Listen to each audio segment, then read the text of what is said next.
അസ്സലാത്തു വസ്സലാമു അലൈക യാ സയ്യിദി യാ റസൂലല്ലാഹ് സല്ലല്ലാഹു അലൈഹി വസല്ലം. മുഹിബീങ്ങളെ, ഇന്ന് ഞാൻ പറയാൻ പോകുന്നത് താജുസ്വലാത്തിൻ്റെ മഹത്വങ്ങളെ കുറിച്ചിട്ടാണ്. ഞാൻ എല്ലാ വീഡിയോയുടെ ഫസ്റ്റ് സ്വലാത്ത് കൊണ്ടാണ് ആരംഭിക്കുന്നത്. കാരണം സ്വലാത്ത് കൊണ്ട് ആരംഭിക്കുമ്പോൾ വല്ലാത്തൊരു തൃപ്തിയാണ്, മനസ്സിന് സന്തോഷമാണ്. കാരണം സ്വലാത്ത് ചൊല്ലണ സമയത്ത് മറ്റു ചിന്തകളൊക്കെ മാറ്റിയിട്ട് റൗള ഷരീഫ് ഓർക്കുക, പുനാരം മുത്തനബി തങ്ങളുടെ അടുത്ത് വന്ന് അസ്സലാത്തു വസ്സലാമു അലൈക യാ സയ്യിദി യാ റസൂലല്ലാഹ് എന്ന് പറയുമ്പോൾ ഒരു സങ്കല്പം, സത്യം പറഞ്ഞ് സങ്കല്പിക്കുമ്പോൾ കണ്ണ് നിറഞ്ഞ് ഹൃദയം പൊട്ടാണെങ്കിൽ ആ പുണ്യഭൂമിയിൽ കണ്ണീരെ കാണുമ്പോൾ ഉണ്ടാവുന്ന ഒരു സങ്കല്പം ഒന്ന് ആലോചിച്ച് നോക്കിയാൽ സത്യം പറഞ്ഞാൽ എനിക്ക് വിശ്വസിക്കാൻ കഴിയണില്ല. അള്ളാഹുവെ, നമുക്കൊക്കെ പുണ്യഭൂമി ചെന്നെത്താനുള്ള തൗഫീഖ് അള്ളാഹു സുബ്ഹാനഹു വ തആല നൽകി അനുഗ്രഹിക്കട്ടെ. ആമീൻ യാ റബ്ബൽ ആലമീൻ. ഞാൻ പറഞ്ഞു വന്നത്, നമ്മളൊക്കെ ഒരുപാട് സ്വലാത്തുകൾ ചെല്ലണം. മുത്ത് ഹബീബ് സല്ലല്ലാഹു അലൈഹി വസല്ലമ തങ്ങൾ നമ്മൾ അത്രത്തോളം സ്നേഹിക്കുന്നുണ്ട്. വഫാത്ത് സമയത്ത് പോലും ഉമ്മത്തി ഉമ്മത്തി എന്ന് പറഞ്ഞ അത്രത്തോളം നമുക്ക് വേണ്ടി ഇരിച്ച മുത്തായ തങ്ങളെ നമ്മൾ ഒരിക്കലും മറക്കരുത്. മുഹിബീങ്ങളെ, ഒരുപാട് സ്വലാത്തുകൾ ചെല്ലണം. മഹ്ശറയിൽ നമുക്ക് വേണ്ടിയിട്ട് തങ്ങൾ കാത്തിരിക്കുമല്ലോ. എല്ലാ മഹാന്മാരും ഔലിയാക്കളൊക്കെ സിംഹാസനത്തിൽ കയറിയിരിക്കും, നബിമാരൊക്കെ കയറിയിരിക്കുമ്പോഴും തങ്ങൾ കയറിയിരിക്കണില്ല. എൻ്റെ ഉമ്മത്തിൽപ്പെട്ട ആരെങ്കിലും നരകത്തിൽ ശിക്ഷിക്കുന്നുണ്ടോ എന്ന് ഓർത്ത് ബേജാറിലായിട്ട് നടക്കുവാണ്. അത്രത്തോളം ഇഷ്ടമാണ് നമ്മളോട്. അപ്പോൾ തങ്ങളുടെ പേരിൽ നമ്മൾ ഒരുപാട് സ്വലാത്തുകൾ ചെല്ലണം. സ്വലാത്തുകൾ ചെല്ലി ലാസ്റ്റ് നമുക്കൊരു ദിവസം പോലും സ്വലാത്ത് ചെല്ലാതിരിക്കാൻ കഴിയരുത്.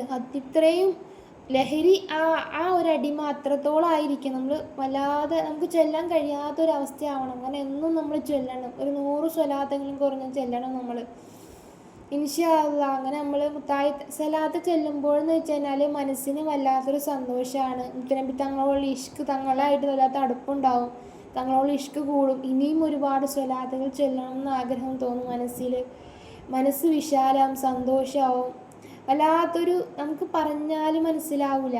അത് അനുഭവിക്കുന്നവർക്കേ അതിൻ്റെ മാധുര്യം മനസ്സിലാവത്തുള്ളൂ. അപ്പോൾ നിങ്ങളൊക്കെ സ്വലാത്തല്ല. പിന്നെ നമ്മൾ മനസ്സിലെന്തെങ്കിലും ആഗ്രഹിച്ച് കഴിഞ്ഞാൽ ആഗ്രഹം വരും, സാധിച്ച് കിട്ടൂട്ടോ. വല്ലാത്തൊരു അത്ഭുതമാണ്. എനിക്ക് ഒരുപാട് അനുഭവങ്ങൾ ഉണ്ടായിട്ടുണ്ട് സ്വലാത്ത് കൊണ്ടിട്ട്. അതുകൊണ്ട് നമ്മൾ മനസ്സിലാഗ്രഹിച്ചാൽ അത് നടന്നു കിട്ടും. നമുക്കത് കാണുമ്പോൾ വല്ലാത്ത അനുഭവം, ഇതെന്താ കാണണേ, നമുക്ക് സ്വലാത്ത് വീണ്ടും ചില ആവേശം കൂടും. വല്ലാത്തൊരു പ്രത്യേകത ഒരുപാടുണ്ട്, പറഞ്ഞാൽ നിന്നാൽ തീരില്ല. മുത്തനബി തങ്ങളുടെ കാര്യമായാലും അങ്ങനെ തന്നെയാണ്. പറയാൻ തോന്നി കാരണം വർണ്ണനകൾക്കപ്പുറമാണ് തങ്ങളല്ലേ. എത്രത്തോളം പറഞ്ഞാലും തീരില്ല, നമുക്ക് സ്റ്റോപ്പില്ല അവിടെ. അങ്ങനെ പറഞ്ഞുകൊണ്ടേ ഇങ്ങനെ ഇരിക്കും. വല്ലാത്തൊരു അനുഭൂതിയാണല്ലേ. മാഷാ അല്ലാഹ്, എനിക്ക് വല്ലാത്ത ഇഷ്ടമാണ് കേട്ടോ തങ്ങളെക്കുറിച്ച് ഇങ്ങനെ പറയാൻ. എന്താണെന്ന് പറയുമ്പോൾ പറഞ്ഞാലും തീരില്ല. അത്രത്തോളം മഹത്വമാണ്, അത്രത്തോളം വർണ്ണനകൾക്കപ്പുറമാണ് തങ്ങൾ. ഇൻഷാ അല്ലാഹ്. അപ്പോൾ പറഞ്ഞു വന്നത്, ഞാൻ താജസ്വലാത്തിനെ കുറിച്ച് മഹത്വങ്ങളാണ് പറയാൻ വന്നെങ്കിലും സ്വലാത്താണ് കൊണ്ട് ഞാൻ കുറച്ച് കാര്യങ്ങൾ പറഞ്ഞെന്നുള്ളൂ. നമ്മളൊക്കെ സ്വലാത്ത് ചെല്ലാൻ ധാരാളമായിട്ട് ഒരു ദിവസം 100 സ്വലാത്ത് ചെല്ലാനായിട്ട് നോക്കുക. ഇൻഷാ അല്ലാഹ്. അല്ലാഹു സുബ്ഹാനഹു വ തആല നമുക്ക് മരണം വരെ മുത്തായ തങ്ങളുടെ പേരിൽ ധാരാളം സ്വലാത്തിൽ ചൊല്ലാനുള്ള തൗഫീഖ് അല്ലാഹു സുബ്ഹാനഹു വ തആല നൽകി അനുഗ്രഹിക്കട്ടെ. ആമീൻ യാ റബ്ബൽ ആലമീൻ. താജുസ്വലാത്ത് എന്നാൽ കിരീടം എന്നാണ് താജുസ്വലാത്തിൻ്റെ അർത്ഥം. ഹിജറ 919 ജനിച്ച് 992 വഫാത്തായ ഷെയ്ഖ് അബൂബക്കർ ബിൻ സ്വാലിഹിൽ അൽ ആലമി റഹ്മത്തുള്ളാഹി അലൈഹിയാണ് സ്വലാത്ത് താജ് ക്രോഡീകരിച്ചത്. അതിമഹത്തമായതും പതിവാക്കേണ്ടതുമാണ് സ്വലാത്ത് താജ്. ദിവസവും ഒരു പ്രാവശ്യമെങ്കിലും ചൊല്ലുന്നത് വിഷമങ്ങളും പ്രയാസങ്ങളും നീങ്ങി ജീവിതത്തിൽ സന്തോഷം സമാധാനവും ലഭിക്കുന്നതിനും റസൂൽ സല്ലല്ലാഹു അലൈഹി വസല്ലമ തങ്ങളോട് കൂടുതൽ അടുപ്പം ലഭിക്കാൻ സഹായിക്കുന്നു എന്നതാണ് പ്രത്യേകമായി നാം മനസ്സിലാക്കേണ്ടത്. എത്ര വലിയ ആവശ്യങ്ങൾ ഉണ്ടെങ്കിലും ആവശ്യങ്ങൾ നിറവേറാൻ അതേപോലെ റസൂൽ സല്ലല്ലാഹു അലൈഹി വസല്ലമ തങ്ങളോട് തങ്ങളെ സ്വപ്നത്തിൽ കാണാൻ ആഗ്രഹമുണ്ടെങ്കിൽ എല്ലാ ദിവസവും 7 തവണ ഈ താജ് സ്വലാത്ത് പതിവാക്കുന്നത് നല്ലതാണെന്ന് മഹത്തുക്കളായ ആളുകൾ രേഖപ്പെടുത്തി വെച്ചതായി കാണാം. ഔലിയാക്കന്മാരും സ്വാലിഹീങ്ങളും പണ്ഡിതന്മാരുമൊക്കെ അവരുടെ പ്രാർത്ഥനയുടെ തുടക്കത്തിൽ സ്വലാത്ത് താജ് ചൊല്ലാറുണ്ട്. സ്വലാത്ത് താജ് ചൊല്ലിയാൽ ദുആ ചെയ്താൽ അതിന് വലിയ പ്രതിഫലം ലഭിക്കുമെന്ന് അവർ മനസ്സിലാക്കിയത് കൊണ്ടാണ് അവർ ചെയ്യുന്നത്. സ്വലാത്ത് താജ് പതിവാക്കുന്ന ആളുകൾക്ക് പൈശാചികമായി ഉപദ്രവങ്ങൾ ഉണ്ടാവുകയില്ല. പ്രകൃതിക്ഷോഭങ്ങളിൽ നിന്നും അയാൾക്ക് അള്ളാഹു സംരക്ഷണം കൊടുക്കും. മാസത്തിലെ ആദ്യത്തെ വെള്ളിയാഴ്ച ഇശാ നിസ്കാരം കഴിഞ്ഞതിന് ശേഷം വുളൂഉ മുറിയാതെ രൂപത്തിൽ 70 തവണ ഈ സ്വലാത്ത് ചൊല്ലുക അഥവാ താജ് സ്വലാത്ത് ചൊല്ലുക.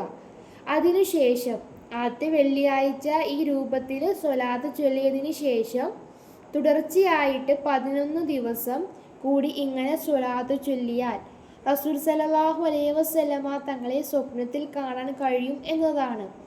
ഇനി അഥവാ സ്വപ്നത്തിൽ കണ്ടില്ലെങ്കിലോ? കണ്ടതിൻ്റെ പ്രതിഫലം അല്ലാഹു സുബ്ഹാനഹു വ തആല നമുക്ക് നൽകുന്നതാണ്. വല്ലാണ്ട് മനപ്രയാസം അനുഭവിക്കുന്നവർ സുബ്ഹിക്ക് ശേഷം 7 പ്രാവശ്യം, അസറിനും ഇശാക്ക് ശേഷവും 3 തവണയും ഈ സ്വലാത്ത് ചൊല്ലിയാൽ മനസ്സിന് നല്ല സമാധാനം ലഭിക്കുന്നതാണ്. ഇങ്ങനെ തുടങ്ങിയിട്ട് ഒരുപാട് മഹത്വങ്ങളാണ് സ്വലാത്തിനുള്ളത്. ഇൻഷാ അല്ലാ നമ്മൾ മുത്തുനബി തങ്ങളെ സ്വപ്നത്തിൽ കാണാൻ വേണ്ടിയിട്ട് സ്വലാത്ത് ചൊല്ലണ കാര്യം പറഞ്ഞു. നമ്മളിത് ചൊല്ലിക്കൊണ്ട് മാത്രം ആവില്ല, നമ്മൾ കുറേ കാര്യങ്ങൾ ചെയ്യാനുമുണ്ട്.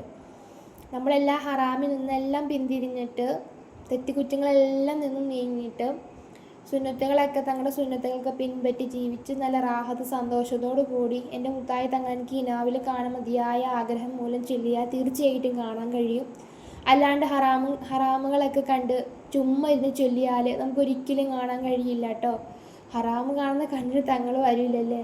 അപ്പം നമ്മളൊക്കെ എന്താണല്ലേ, അള്ളാഹു നമ്മളൊക്കെ കാത്തു രക്ഷിക്കട്ടെ. തങ്ങളെ കിനാവിൽ കാണാനുള്ള തൗഫീക്ക് അള്ളാഹു സുബ്ഹാനഹു വ തആല നൽകി അനുഗ്രഹിക്കട്ടെ. തങ്ങളുടെ പുണ്യഭൂമിയിൽ ചെന്നെത്താൻ ആ റൗള ഷരീഫ് കണ്ണീരൊന്ന് കാണാൻ, ആ പച്ചക്കുബൊന്ന് കാണാനൊക്കെ അള്ളാഹു സുബ്ഹാനഹു വ തആല നമുക്കൊക്കെ തൗഫീക്ക് നൽകി അനുഗ്രഹിക്കട്ടെ. ആമീൻ യാ റബ്ബൽ ആലമീൻ. ഇൻഷാ അല്ലാ ദുആ വസിയത്തോടെ.